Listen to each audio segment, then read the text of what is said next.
All right, hello. Welcome to Poisons, a 19th Century Introduction. I'm Shay. Let's get this started. All right, so I use they, them pronouns. I've been wearing Lolita and Oji for a while. I think it's like 8 or 9 years probably.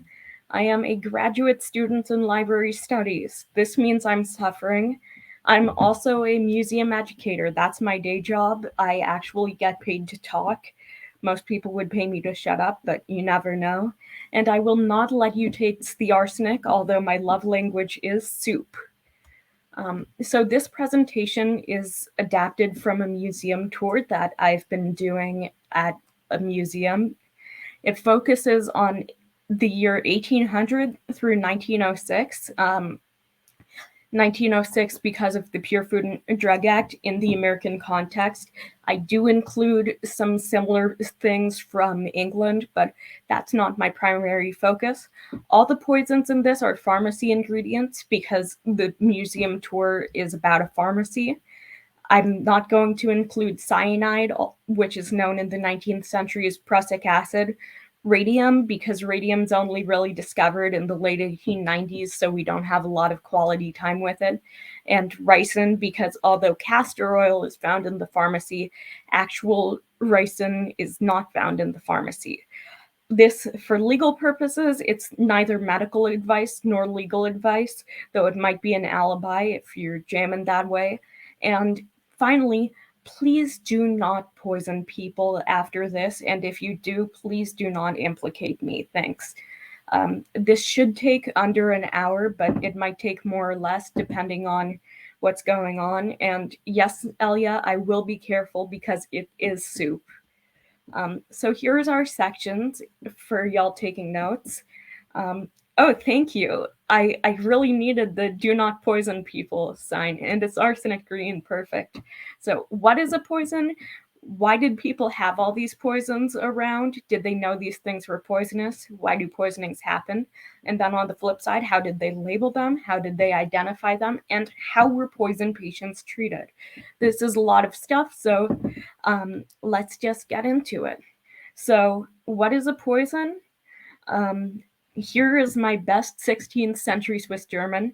Alle Dinge sind Gift und nichts ist ohne Gift. Allein die Dosis macht, dass ein Ding kein Gift sei. So there's an English translation, of course, to make it easy. All things are poison, and no thing is not a poison. It is only the dose that determines if a thing is not a poison, which is a lot of words to say everything's poison. It's just the dose. The dose makes the poison. And this is considered a key principle of toxicology. Now, remember that zesty name, Paracelsus? We will be talking about this very interesting and kind of awful man later. Um, yeah, so this is Paracelsus. You might say he's a handsome man. You would be wrong, but you might say it. And you can see he he looks kind of dreadful there. Yeah, he looks like a weird gnome. You might remember him from. I think I included him in the early modern medicine, but that was 7,000 years ago.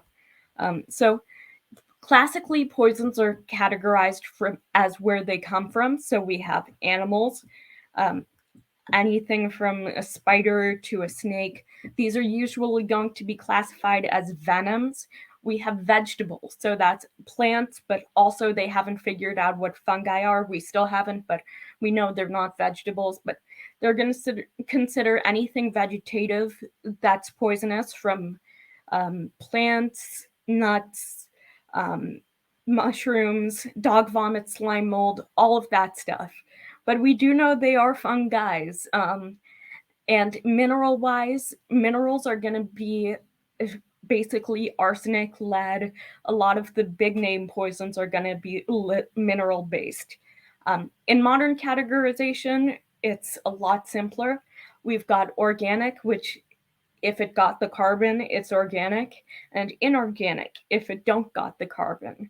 This is pretty simple because we figured out that actually you can get a whole bunch of interesting compounds that are synthesized by living things or in the lab. It vibes either way. All right. So in the 19th century, we also have two different mechanisms of action. They figure how it works is either it's a corrosive or an irritant. You see that it irritates something or corrodes something, or if you don't see anything happening, must be a neurotoxin. This makes a lot of sense that they're mainly categorizing things to identify them effectively later in cases of criminal poisonings, especially. So you're going to want to be able to quickly delineate these two categories. The other categories that we use today are we just assess the mechanisms of action. So a carbon steel robot is technically not organic because it's not carbon enough. Okay, this is a very important question. But anyway, today we have many different mechanisms of action, so we know if it bonds to a specific protein competitively, or if it affects a certain neurotoxin or neurotransmitter, or imitates a certain neurotransmitter. Um, and how we assess whether something's deadly or not is we have an LD50. That's the dose at which per kilogram it will probably kill population. It's the liminal dose of when something becomes deadly. Um, so moving on, people had poisons around all the time, and a lot of people are like, "Well, I don't have poison," and that's a lie. You do have poison. Um, Poisons can be used for chemistry, so you could have reagents and industrial uses for manufacturing things. You also have a lot of pigments that are poisonous. Um, Things in paint, in clothing, in cosmetics. You would not want to eat cosmetics, not even in Lush. They won't let you. I haven't tried, but I've heard they won't let you. Um, you could also have pharmaceuticals that are poisonous, that if it affects the heart in small doses, it's really going to affect the heart in large doses. Pain management, same thing. Um, if it's a painkiller or general anesthesia in a large enough dose, you're not going to feel any pain ever again. And then there's straight up poisoning animals, and of course just straight up murder. If you're interested in murder, I'm sure there are options for you, but unfortunately, this is going to focus on everything except for murder. Just a little spicy bit of murder. Um, so, our most common poison in the 19th century pharmacy is just going to be ethanol, alcohol. So, there's a little diagram of what ethanol looks like. Um, we have an alcohol bottle on the bottom left, and in the center we have coca wine, which is one of my favorite relics of the 19th century. um, Coca wine is a substance where they just soaked coca leaves in wine to get the cocaine out, and then people would drink it as an energy drink. um, so it's pretty interesting stuff, and that is poisonous. Tincture of cinchona on the right, that's Tinctorum cinchona radix. So that's tincture of cinchona root. That's going to have quinine in it, and that's going to be an essential medicine for treating and curing malaria in the 19th century. So alcohol is going to be ubiquitous, but it is a toxin. When somebody is drunk on ethanol, we say they are intoxicated. So this is going to be a case of something that, yes, it's technically poisonous, but really nobody would call it poisonous unless they're a temperance campaigner, because although you can get alcohol poisoning, it takes a lot more to get alcohol poisoning than some of the other poisons we're going to deal with. Um, like these reagents, ether and chloroform. Of course, with chloroform, the joke is, does this smell like chloroform to you? You let them sniff the rag, they're out. But unfortunately, it doesn't work that quickly. The procedure back then, um, when it was actively used, like during the Civil War, was you take a cloth, form it into a cone, pour about an eighth of an ounce of chloroform on it, put it over the person's nose and mouth like a mask, and then wait 5 minutes and they should be out. So diethyl ether is up here, chloroform is down there. Now, ether was discovered earlier. Paracelsus tried it and he didn't find it to be notable. Chloroform only emerges in the early 19th century. And then two people separately got high on each. There was a group of med students in the UK who got high on every drug they could find to see if it was anesthetics. And then chloroform, right before they passed out, the one girl in the group said, "I am an angel," hit herself, and then didn't feel it. So that was discovered to be an anesthetic. Ether, a Georgian physician, Georgia the state, not the country, went on an ether frolic when he was in school in 1842. And he noticed he was tripping and also physically tripping, and it got pretty dang bruised and did not feel it. So that's how these were discovered. Now, both chloroform and ether were popular. Ether was popularized by Dr. Crawford Long's long list of non-consensual unethical studies on women in 1852, and chloroform was popularized when a high-profile obstetric patient, someone named Queen Victoria, used it to give birth. Before it was natural childbirth, but now you could choose natural childbirth or the chloroform, and they went for chloroform. But by the Civil War, these are both going to be essential ingredients and essential pharmacy use. In addition to being used as an anesthetic, chloroform could be used topically as liniment, though since it's just this tiny little molecule, one hydrogen, one carbon, and a bunch of chlorines for moral support, it can seep right into your bloodstream and poison you right quick. So not a great idea. But chloroform was preferred over ether because of many reasons, but one of them being chloroform is not very flammable, but ether is extremely flammable and can form explosive mixtures with air, which is something that we call a bad idea when you have a lot of open fires, as you did in the Civil War era. So that's where these guys come in, but they're also going to be used for purification and as an organic solvent, not inorganic, unorganic solvent when you're doing chemistry, that they dissolve things and can be separated out pretty well, as long as you have the fume hood. So this is another common poison, everybody's favorite. Lily, that's awesome. Chloroform jokes are always great. They should never get you an HR complaint.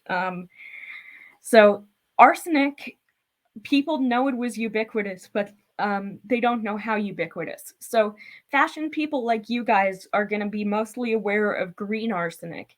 That is copper arsenite or Paris green, which it's got some organic stuff, but it's still got copper and arsenic in it. And that's where you got the brilliant green, which I've tried to mimic with my non-arsenic eyeshadow tonight. And it's where you got a lot of the stories of Napoleon's wallpaper and people passing away from different sorts of clothing. In fact, there was actually a brief trend, especially in Scotland, for a green blancmange, which is a type of gelatinous dessert based on milk, and they would dye it with copper arsenite, Shields green. And in 1860, 4 people died at a dinner party, I believe in the UK somewhere, because they just used a ton of copper arsenite and had to have the brightest green blancmange. And I don't know about y'all, but I have never had any gelatinous dessert worth dying for. But they didn't just eat arsenic for its color. Oh no, it gets even stupider. In the center, we have liquid white arsenic, arsenic trioxide. Now, arsenic trioxide is going to be the more familiar form of arsenic if you're talking murder. And arsenic trioxide came in several forms. We have the liquid, and we also have the powder form, which is often called inheritance powders. That this white arsenic has a very faint, sweet flavor and no off flavors at all. So it was used to speed up the inheritance for centuries and centuries. At least 300 or 400 years there, people could reliably turn to inheritance powder if the will just wasn't coming fast enough. Not only that, but we had people who were arsenic eaters. That in Styria, which is part of Austria, there was a village of people who were discovered to sprinkle crystallized white arsenic on their food as though it was a health tonic. And they were reported to be very hale and healthy, and especially have beautiful, ruddy, reddish complexions. And this was because they were slowly poisoning themselves with arsenic. That the red complexion was due to their blood vessels bursting. And so after this came out, people didn't look at it critically and think maybe they're not absorbing all the arsenic, they're using such big pieces, or maybe they're not really ingesting the arsenic. No, some people went along and they were like, this seems dope. I need to try it. Beauty routine of the century. Let's sprinkle some on. So you got a whole genre of arsenic eaters, like James Maybrick. He was the husband of, I believe, Frances Maybrick. So it was your typical 19th century romance story. You've got a beautiful young American and a crusty British guy with a lot more money. And so he's cheating on her, she's cheating on him, and he falls ill. He's also an arsenic eater. But it's discovered that she is taking arsenic coated flypaper and dipping it in his Valentine's meat juice. So it turns out that he's eating double the arsenic. But even stranger than that, it turns out he didn't actually die of the arsenic at all. He died because the Valentine's meat juice was the only thing he was eating. And okay, Kelp, syphilis is going to be later, so just sit tight for a few minutes. So in the case of James Maybrick, he actually starved himself to death, but everybody blamed the arsenic. And Fowler's solution on the right was used to treat cancer. As you can see, it's got a skull and crossbones, so it's pretty spooky there. And that was a white arsenic solution, but so that you could tell it wasn't just water because it just tasted faintly sweet, they would put some lavender in it. So if you drink something vaguely sweet and lavendery, could be arsenic. So you're going to find a lot of arsenic in a lot of forms in this century. And remember the copper arsenite? Well, the copper part of it is also poisonous. So on the bottom is like a fish or a ham dish that they would have used in the 19th century. And I just had to include that because it is a wide boy. I mean, oh my gosh, look at the width on that thing, first of all. A plus. We have copper acetate, and we have, a show globe that is a display bottle for a pharmacy. And that's going to have some copper salts in it as well. So copper, you could have a variety of ways that you could poison yourself with copper. So pigments and paints were a great way to poison yourself with copper. That copper on its own doesn't really hurt you that much, but if you inhale the dust from a paint, or if you're wearing something with a lot of copper dye on it, or if there's copper, say copper arsenite or copper acetate in your wallpaper and it gets moldy, you could be getting a lot of heavy metal in your lungs, which is not cash money, as I think all of you know. And the other thing was through food. That a fish dish such as down here would be fine for cooking fish, but if you put something too acidic in it, and in the 19th century they love their pickles and their different acidic things, you might end up creating a lot of copper salts, which then can poison you to death. So this is something that would be ubiquitous both for its color and for practical use as cookware. but occasionally also just straight up killed people. So then we move on to the question that I spoiled. Did they know these things were poisonous? And they absolutely did. A lot of people will say crap like, oh, but they didn't know better. A lot of them did. They usually knew better, and that's why enough people survived to the 20th century to make us in the 21st. But um, just don't infantilize these people. They full well knew what they was doing. So this is a poison that everybody knew about. That I have an essay from 1763 um, by Dr. John Atwitzer, which is the dangers of opium to the health. I might drop the link later on. And basically, they were well aware of opium overdose. Opium has been used, it comes from a poppy, and it's been used since ancient China, ancient Egypt, and everybody knew that it can kill you if you do too much. But the thing is, they just didn't have a better option a lot of the time. That opium was the only heavy duty painkiller that they really had. When it came to anti-diarrheals, they didn't know what caused diarrhea, but they knew that opium could slow down the gut and stop it. So you had a lot of opium being used in things like paregoric, which is a combination cough syrup as a cough suppressant and an anti-diarrheal. Laudanum comes out. The original laudanum is invented by our greasy boy Paracelsus, of course, and laudanum is originally these little pills that look apparently like rat droppings, but it gets a makeover by an English guy a few centuries later, and it turns into a solution of opium and alcohol with flavorings like clove and cinnamon. So, laudanum is a very popular sleep aid and sometimes painkiller, but people throughout this time period talk about laudanum fiends. If you're going to read anything set in the 19th century, there'll probably be somebody who indulges in too much laudanum. It's just a trope by that point. Um, so here we have an apothecary jar full of opium.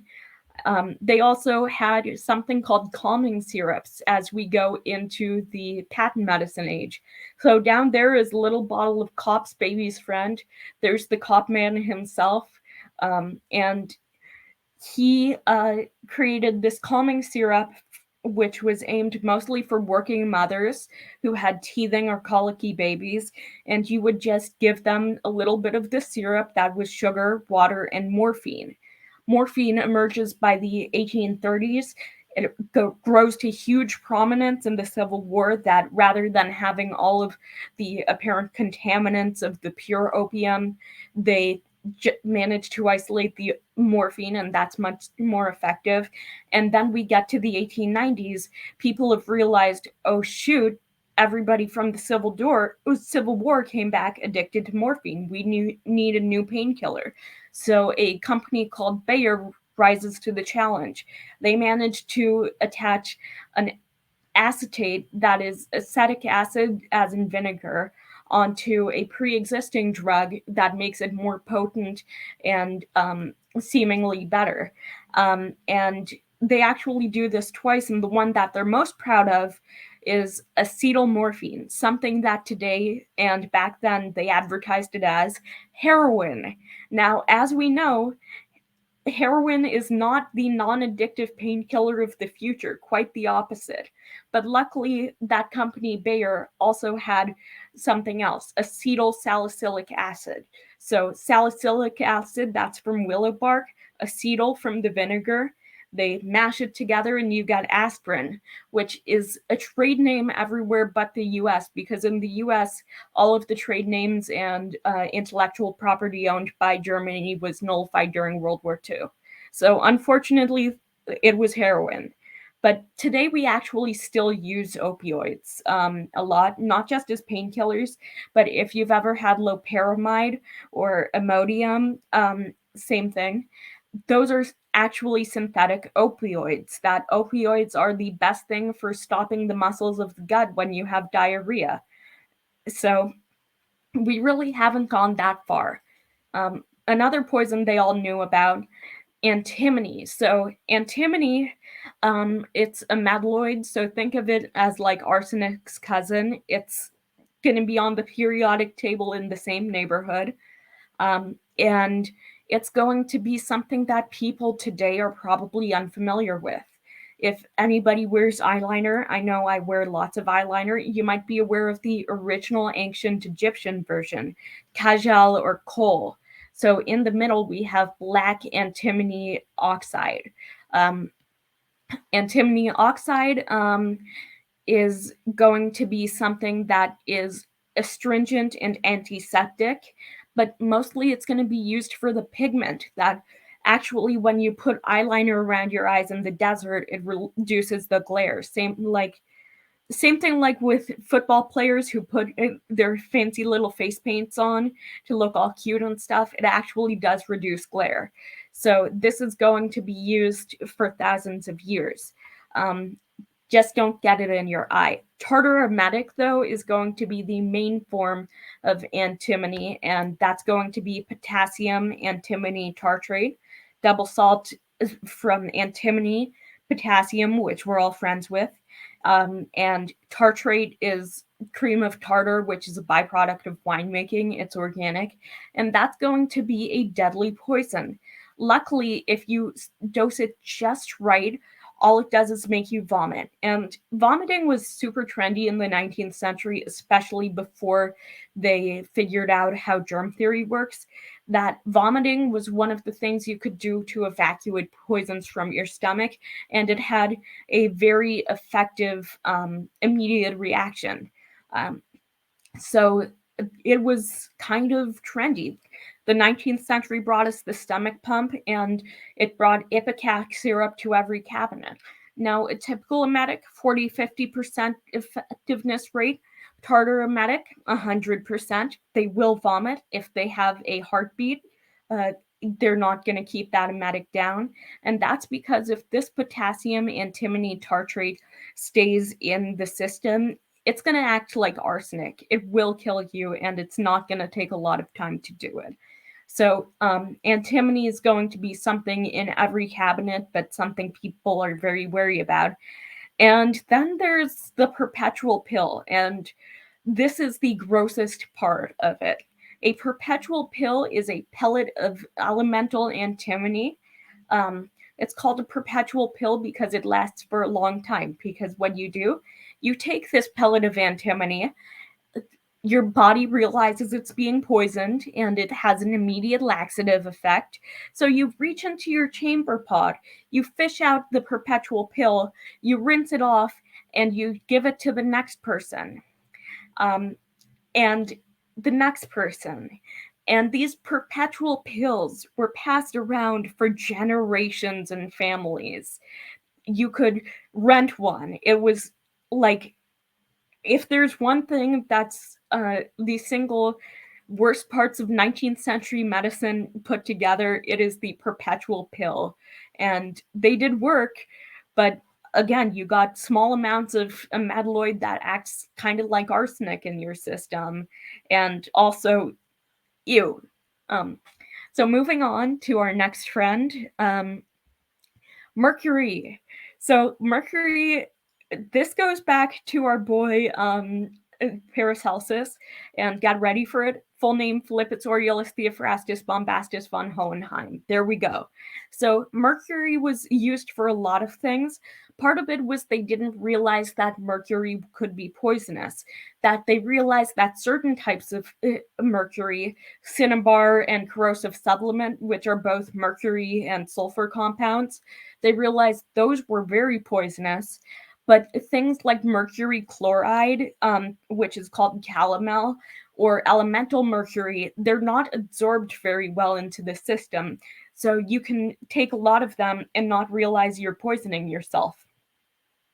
So, of course, most people think of mercury, they think Mad as a Hatter, they think those elusive vapors from uh, those materials to make hatting felts the correct consistency. When you were steaming the felt into the right shape, you'd get mercury vapors and you'd go insane. But people were doing it on purpose, a lot. Um, So on the left, we have blue mass pills. Blue mass pills were a very common thing. It was like a generic thing you could get at any druggist. And it would be something that would be used as a cure all, especially for melancholia, which is what the 19th century and before called depression. A certain very tall man named Abraham Lincoln suffered from melancholia. Now, tall bisexual King Abraham Lincoln was also known to be hella muscular and win every fight he got into. And so he decided he would take blue mass pills because he had the blues. And, mercury does work, it does adjust your mood. It just gives you mercury poisoning and bouts of homicidal psychosis instead. So, on someone like me, um, I'm about chicken nugget size, so that's no issue. But Abraham Lincoln was 6'4", had at least 150 pounds on me, and could win any bar fight in Illinois. So, like, him having psychotic rage was not just alarming, it was dangerous. So, um, soon after his inauguration in 1861, he stops taking his meds, and thank goodness, because then the Civil War happens. Um, on the right, we have mercurial ointment, and this use for mercury was really pioneered by Paracelsus. That Paracelsus thought the 4 elements of alchemy were too many, so he reduced it down to 3. You have salt, which is anything stable, sulfur, which is things that can be burned, volatile things, so anything spiritual, and mercury, which is the thing that transcends stable and unstable. And he determined that the newly acquired syphilis, a souvenir by the conquistadors from the Americas, was due to the principles of salt and sulfur being in excess. That this disease, which had only been found in 4-legged mammals like alpacas and llamas, that was now in humans, was clearly due to an imbalance of these principles. So mercury was the cure.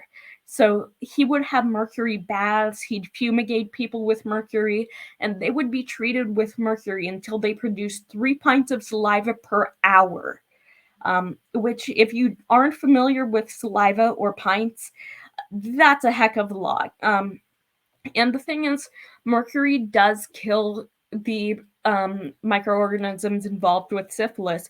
However, you get mercury poisoning. So, once again, the poison is more attractive than the cure, but it doesn't really mean that it's better. Um, Sorry, the poison is more attractive than the disease, but it's not better. Moving on. We have lead. So I could only find this bilingual English German poison label for sugar of lead. Uh, Lead acetate or sugar of lead and lead subacetate um, are both going to be pretty prominent compounds in this pharmacy. Now, lead is especially something that's not new. That the first time somebody had assassinated someone in written record with sugar of lead was in the 11th century, and they killed a pope, so it wasn't low profile either. Um, and sugar of lead is called that because, much like white arsenic, it's crystalline, it's sweet, and it has no off flavors, to the point where the ancient Romans would deliberately use a little bit of this lead acetate in their wine to sweeten it up a little bit. Um, so, sugar of lead is something that by this time period, they're well aware that it's poisonous. They have literal centuries of people poisoning each other with sugar of lead. However, it's also one of the best topical soothing agents they have, and they don't realize, even though lead acetate might not poison you immediately, lead can accumulate in your body. That sugar of lead, if you have it in your house, maybe you, the adult, won't eat it, but a toddler might not know that it's poisonous and might poison themselves. So, this is going to be something responsible for not just assassinating a pope, but a lot of accidental deaths as well. All right, moving on. So, there were different ways that poisonings could happen in this time period.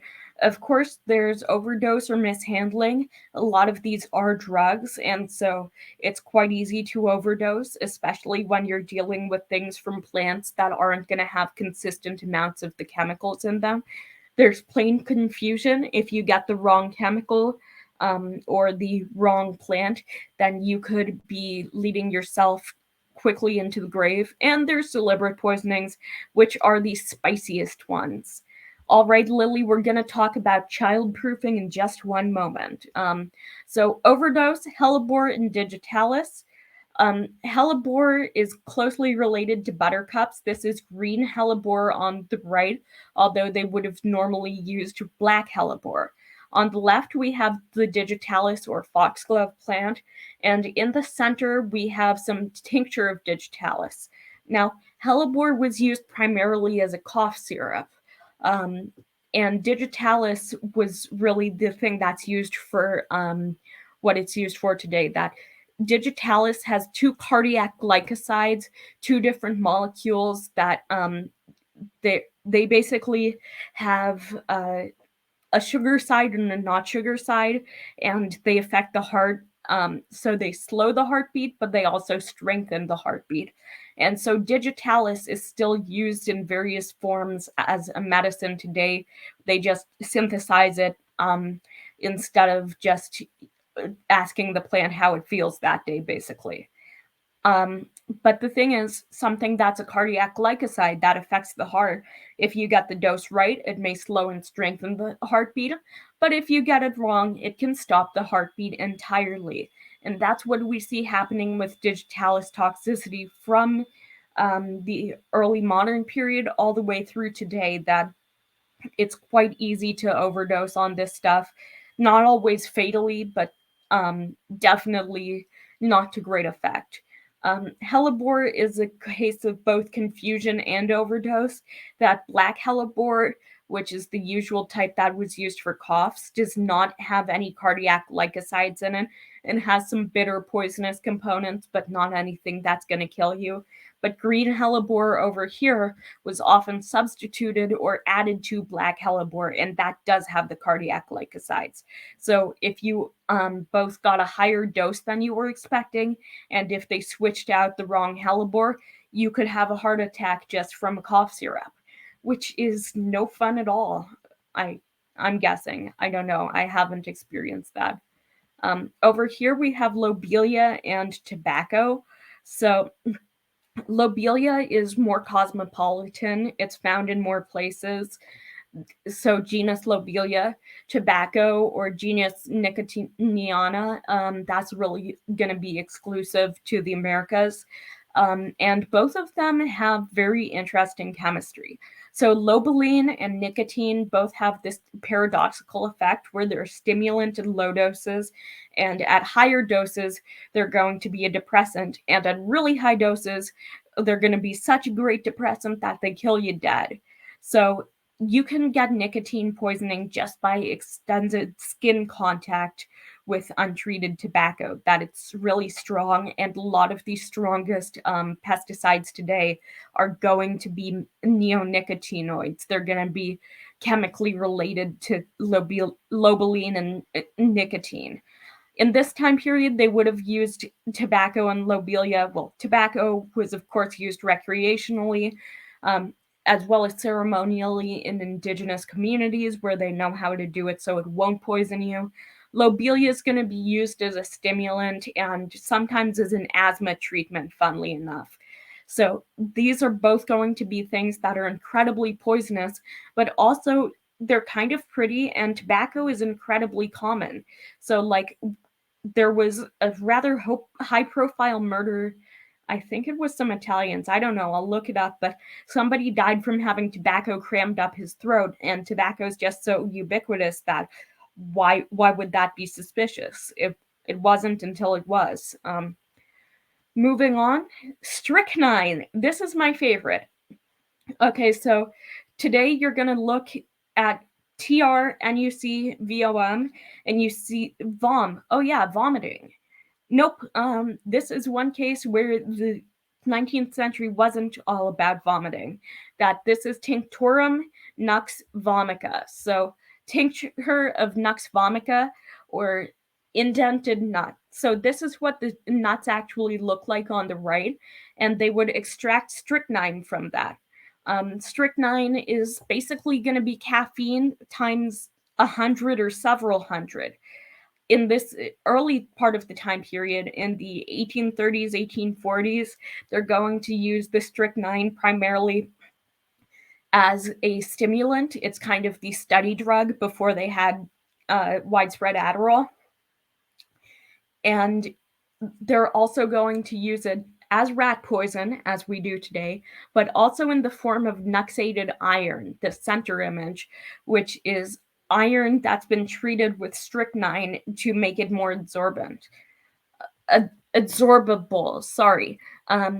So strychnine's most famous use was in the first Olympic marathon.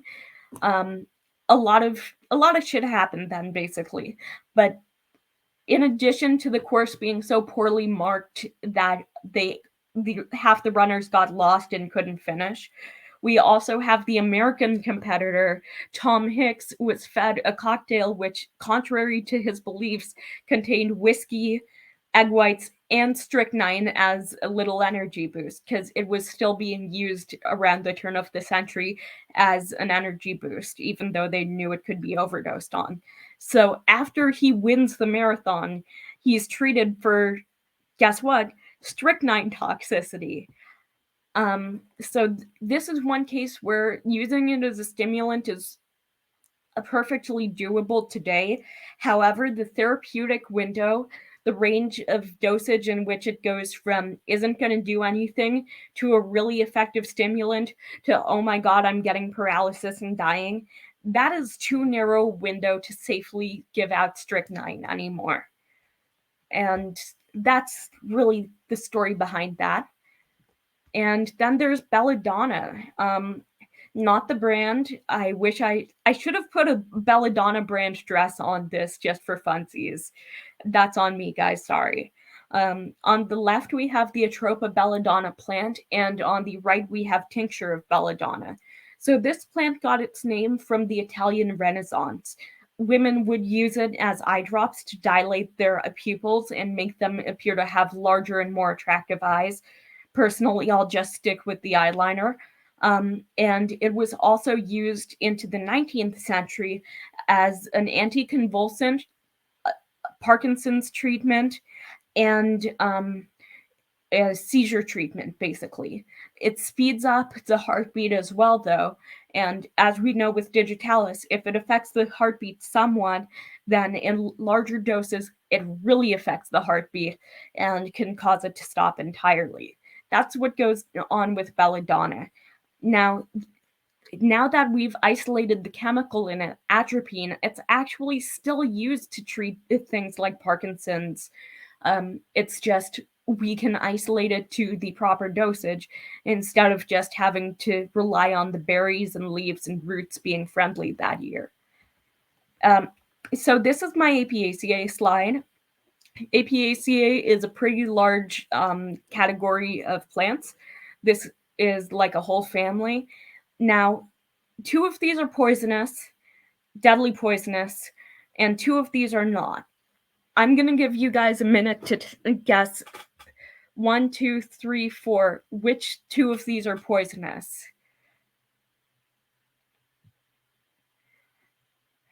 And no, they're not the same plant.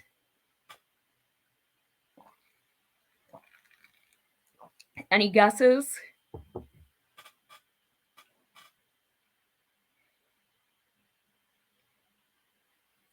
All right, so I've got 1 guess. 2 is indeed poison. 1 and 3, 1 and 3 are Queen Anne's lace and wild carrot.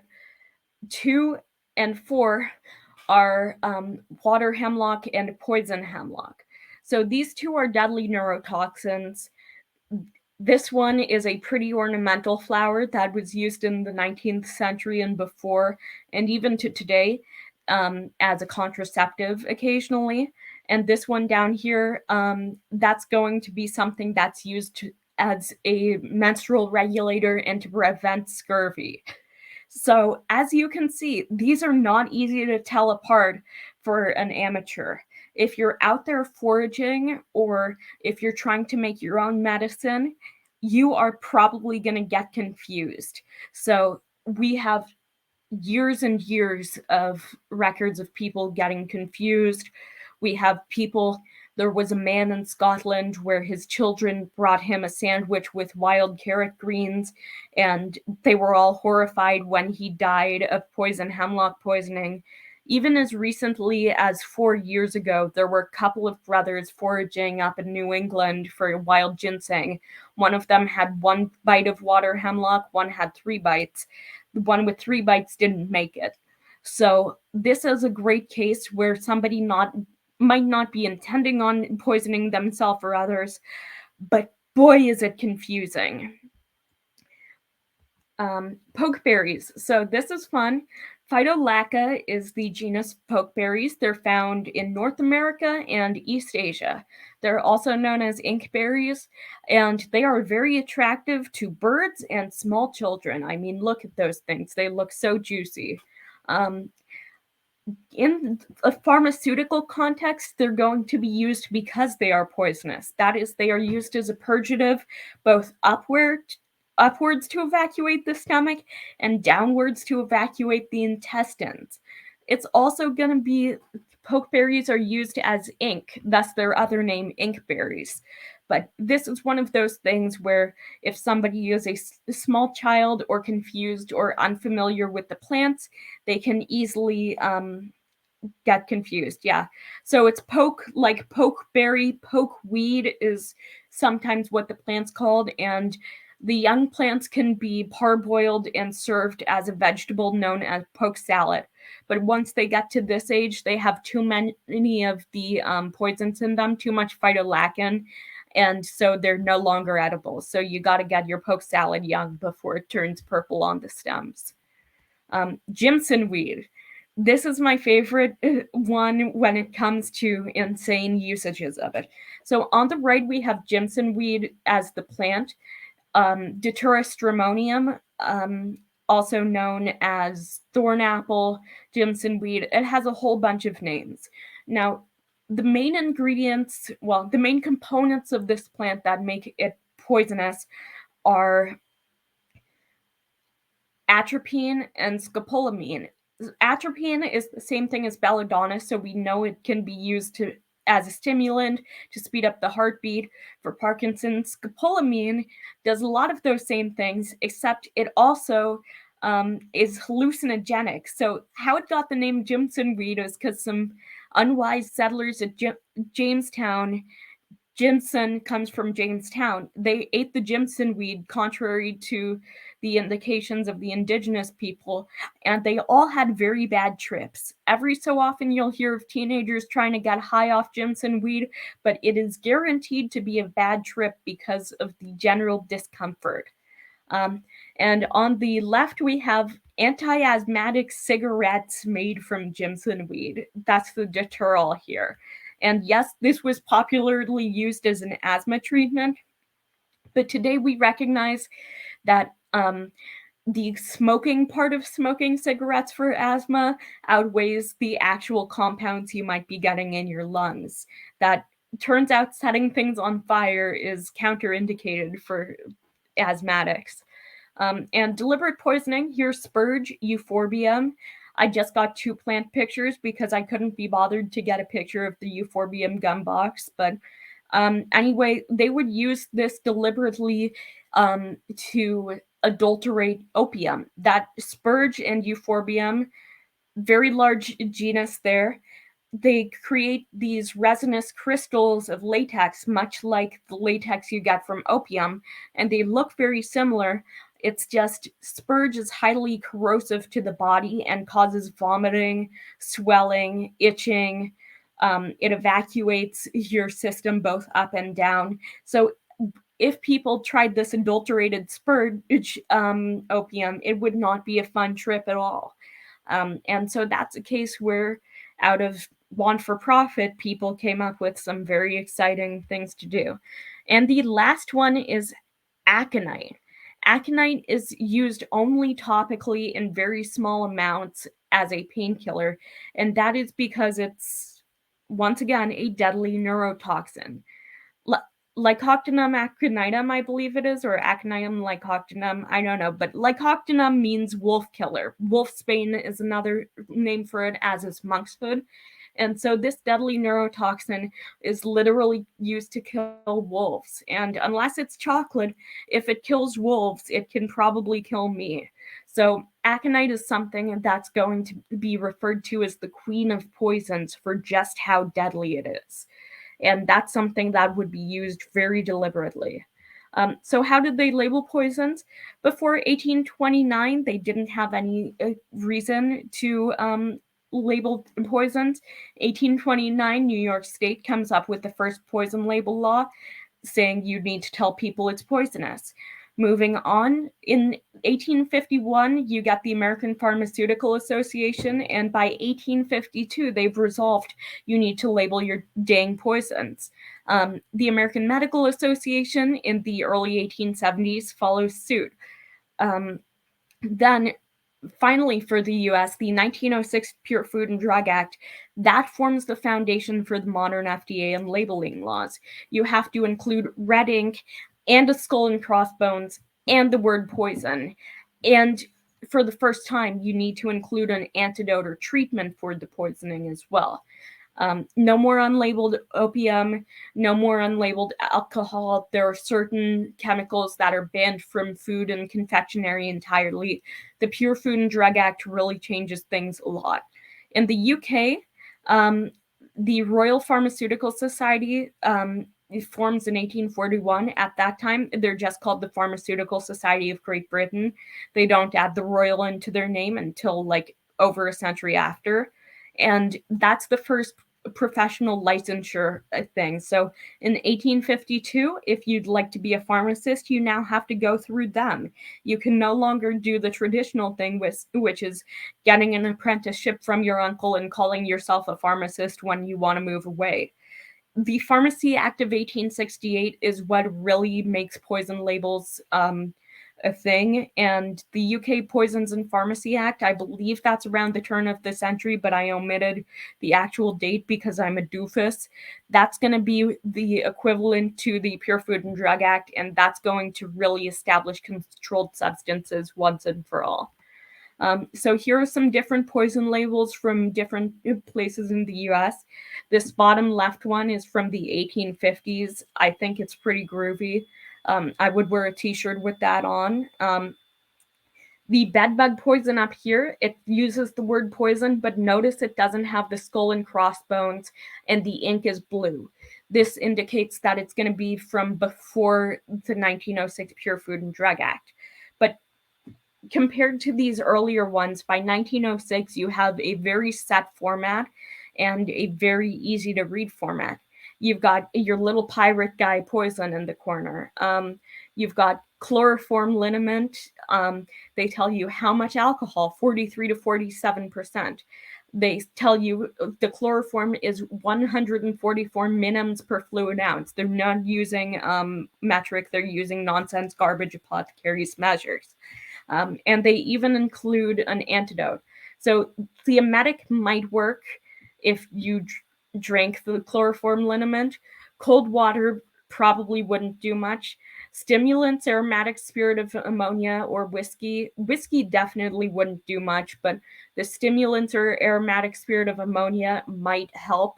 Artificial respiration would probably help, because if you get chloroform poisoning of the blood, you're going to pass out and it'll be hard to keep breathing. And call physician, it's early 1900s physician, so that probably won't help much at all. So this is what poison bottles looked like in the UK in the 19th century. You see that these are going to have stripes on them, and we have these hexagonal bottles. This is so that you can tell in the dark when you're groping around your poorly lit candle or gaslit 19th century home, oh shit, this is the opium. And poison is going to be anything from those drugs that might be overdosed on to straight up poisons that poison bottles can be used for do not take this without a doctor's advice, or do not take this ever under any circumstances. The US poison bottles are my favorite because they're so spiky. This one has quilting, and the quilts even look like a little skull and crossbones if you're creative. And so when you reach in, you feel the spikes. Um, and this is an 1871 patent for a spiked collar you can put on an ordinary bottle so that you don't have to sell separate poison bottles. So spikes are the big thing in the US just because that's how the American Pharmaceutical Association goes. And I just think they're fun, you know? And this would definitely be a better way of child-proofing than just writing the word poison on things, because remember, it's the 19th century. Literacy ain't the thing yet. Most people are going to be limited literacy or completely illiterate. So nonverbal signals, the skull and crossbones, the spiked collars a la 2007, all of it's going to be essential to making sure people are safe. And they could identify poisons in a few ways. Shoot, I'm running low on time. So they could observe the live person or the dead person.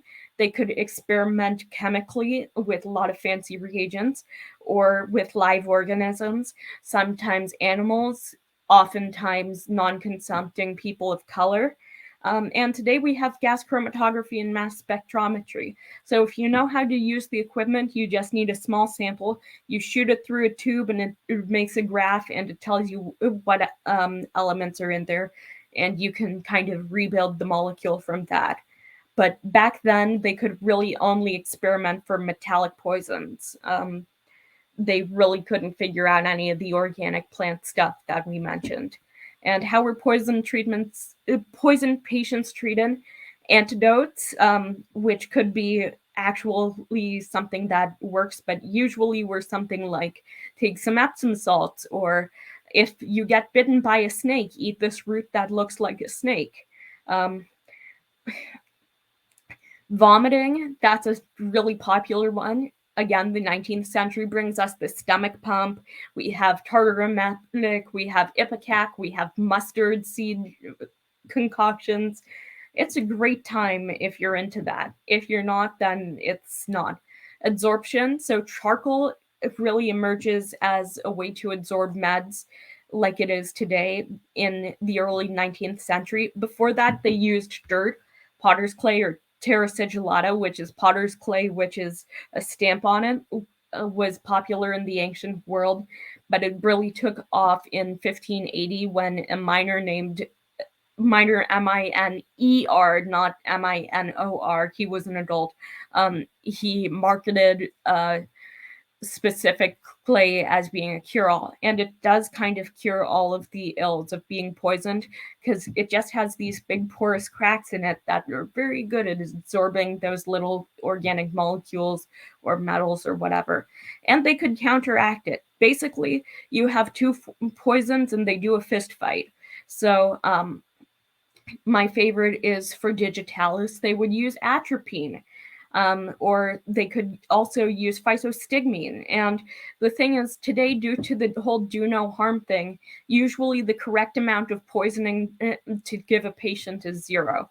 That we mostly have supportive care now. So here's carboligny, that's a bottle for charcoal, and we have Fuller's Earth. So today we can chelate the things with special proteins that are meant to steal metal ions, or we can just support the people and help them get it out of their system, because it turns out your liver's pretty good at being a liver.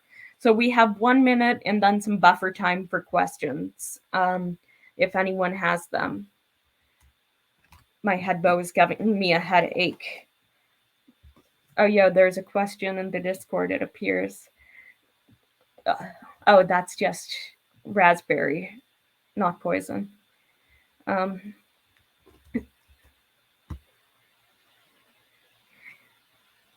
Yeah, so if y'all got any questions, otherwise,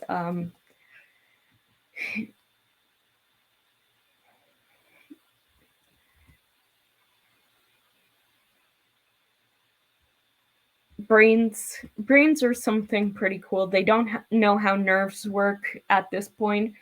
They don't know how the brain works. Phineas Gage gets a rail spike through his head, and that's the first time they realize the brain and personality has something correlating them. So it's not great for neuroscience.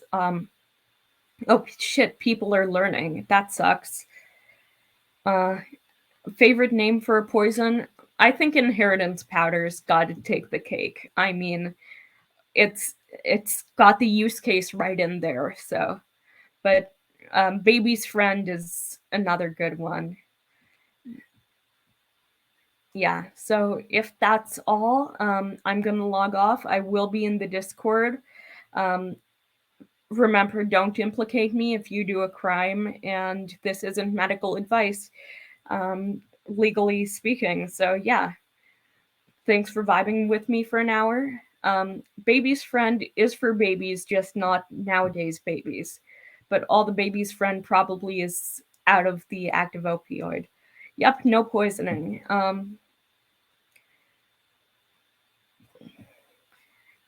I'm glad y'all enjoyed it, and if you have any questions, poisonous or not, I will be on the Discord for the foreseeable and unforeseeable future. All right, I'm out.